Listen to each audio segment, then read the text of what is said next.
Good morning. It's a really warm day today. It's warmed up tremendously. As I said yesterday, we've got a Chinook wind blowing in. If you're familiar, it's basically we get this cold air trapped in kind of this huge valley between the Absaroka Beartooth Range and the Bighorn Range off to the east, and that cold just kind of settles in here in that huge valley, and it's tough to get it out of here. The only way really to get it out of here is just to get a really warm wind. Many times it'll blow in, another storm system or whatever, whether that be snow or rain.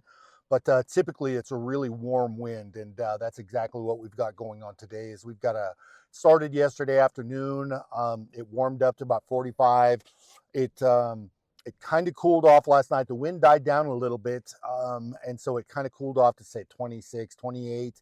But then about 10 o'clock last night, that wind came on again, and it was 46, 48 all night. It's about 50 degrees right now. The wind is blowing this cold air out of here, and everything is melting really quickly. It's kind of creating a sloppy mess, to be honest. But I welcome the warm weather. I'll take that for sure. I'm really looking forward to some warm weather. That said, it makes it difficult to do any video or anything outside in the wind right now. It's going to blow my hat off, so I got to switch hats or just go without. The wind will knock the camera over. You won't be able to hear anything I'm saying. So with all of that being the case, this afternoon, what I'm going to do is once I get done with the cows and calves here, I'm going to go back to the house, and what I'm going to do is put some numbers together. So anyone interested in starting a homestead or purchasing cows, or anything like that, maybe starting a small herd and looking at the financials of how these things work.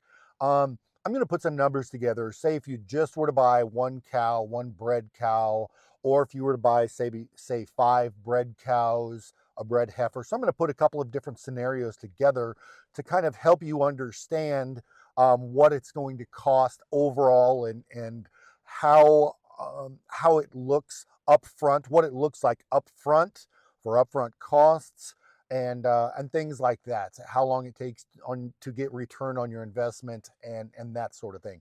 So when I get back, that's kind of what I'm going to do. Is I'm going to put several scenarios together. Purchasing a couple of heifers, um, the difficulty that you have with the heifers and why I wouldn't recommend that to start with. Purchasing a couple of younger but bred cows, say a cow that's 4 or 5 years old, a couple of cows that are 4 or 5 years old, what it costs to feed them, how difficult it is to find pasture, buying hay, purchasing equipment if you were to purchase the equipment, or to build the equipment that you might need. Um, Couple different routes on which way to go, um, to get started on a homestead with say 5 or 10 cows, um, or just to buy 1 or 2 cows to provide yourself with beef, or just some different ideas. So I'm going to put some time into that this afternoon and try to give you a really good idea of what it costs up front, what it costs for that first year, what it costs for the second year, because that's typically when you're going to be reaping the rewards of getting the calves and able to sell those calves and start getting a little bit of return on your investment. So that's what my intention is. I'm going to put this together. I'll try to have that out here within the next couple of days. I'm going to have to go through it, really put some thought into it, determine vet costs, different things like that.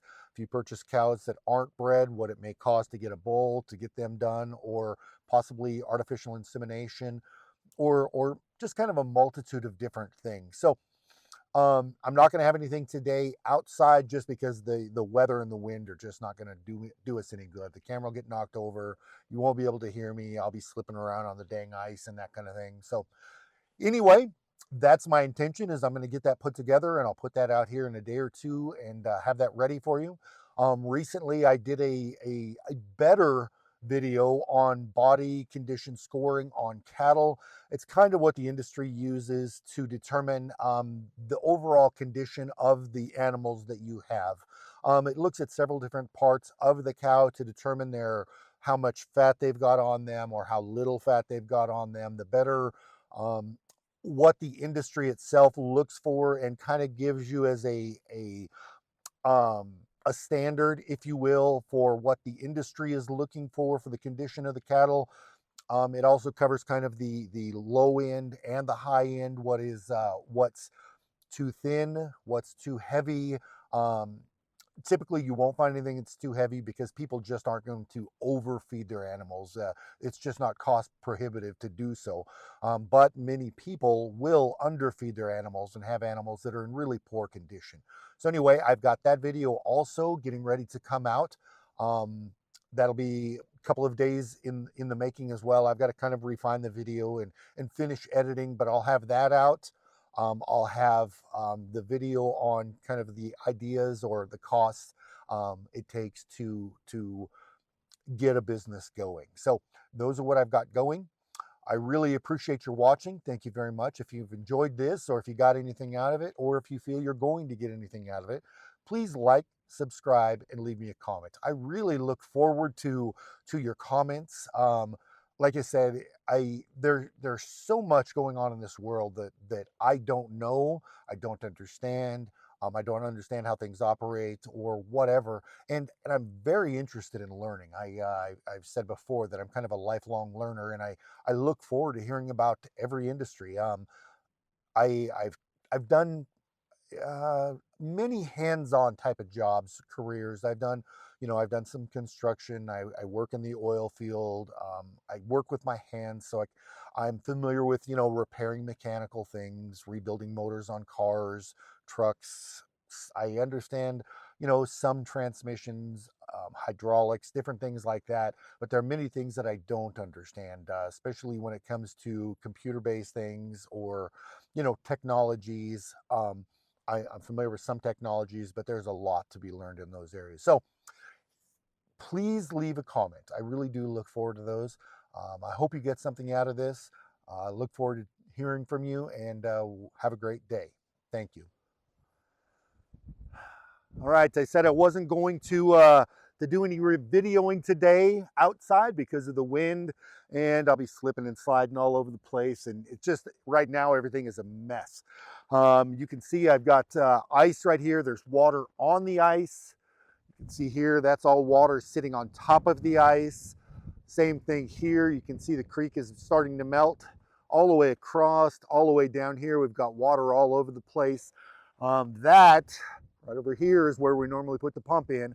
I've got to be really careful today so I don't slip, bust my neck, and then end up in the creek. Because once you get in that creek, you'd be surprised. It's difficult to get out, especially with this ice like it is. It's slicker than snot, and it's tough to get out of it. I don't know. I'm going to try to walk out here and not kill myself. I'm not sure if you can see it, but now, because of the water melting, we've got water running on top of, right here you can see it all, water running on top of the ice. So that's all going to be cut and open here really quickly. That's the hole we've been using. I just need to be careful. It looks like there's still plenty of ice here, so that I shouldn't go through, but you can see here that it's starting to get thin. So anyway, I'm going to get this taken care of, put this camera away, and try not to kill myself in front of you guys and have you guys laugh at me and as I flounder around trying to get back up. I hope you have a great day. Thank you.